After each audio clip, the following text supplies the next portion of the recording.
the Rome Statute of the ICC, which we are signatory, creates a certain obligation on the Kenya government.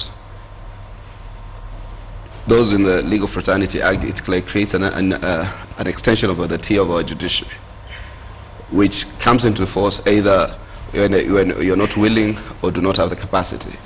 And for us, Kenya, it was more of the unwilling rather than the lack of capacity. Unwilling in what sense?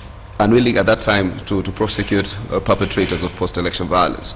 And that's why the prosecutor at that time sought to now open up a case on Kenya, because after a length of time, no prosecutions were going on, and therefore that demonstrated an unwillingness on the Kenyan part then.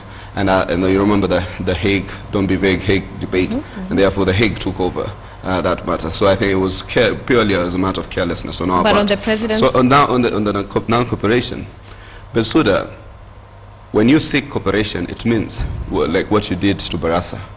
You arrest him and present him before the courts. So in terms of cooperation, because then you expect the Kenya government to put in the mechanisms necessary that it would put in necessarily to have those phone records, for instance, from Safaricom.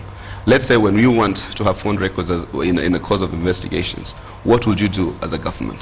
So therefore, then they expected the Kenyan jurisdiction to be able now to put in those legal and other constitutional mechanisms. But isn't that what Wada is arguing, that why expect me? I mean, we're not on the same team, we're on opposing teams, and there are clear structures and the law in Kenya. Government is not on the opposing team of the ICC. No, in terms of this particular case, it's antagonistic. There's the defense and then there's a prosecution. You're not on the same script. Government is neither defense nor prosecution. Government is simply the entity. Exactly. Where The you are government seeking has cooperation. laws in place, doesn't it? Yes. So you are asking them to play just that inherent role in terms of cooperation. They originate these types of proceedings for you. This is exactly what happens. It's the same way when we sent a request to arrest Barasa. When the ICC sent a request to arrest Barasa, it is the Attorney General and the Office of the Prosecutor that took these papers and prepared them and took them before the courts of law, so that the courts of law can facilitate the process. But let me just say something more underlying. This is just you have to see the legal strategy in what Bensouda is trying to do. It is simple. I said it here some time back. Bensouda, I think, was just beaten by time on the basis that this verdict on witnesses that recanted having evidence being used. He was going to apply the same application on Uhuru's case. And you will realize that once there's a precedence. If you look at this, Bensouda has been making almost similar applications in both. Because the Ruto case is called Kenya 1, and they've proceeded with it. Then there's Kenya 2, which was then the Uhuru case.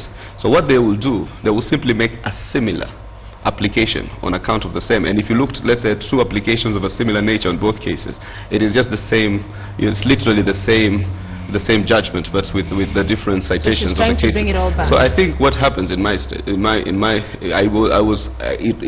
she had gotten this ruling on the Ruto using the recanted evidence, he will have applied it on the Uhuru case, which means then it will have restated all those what do you call them, witnesses who are recanted.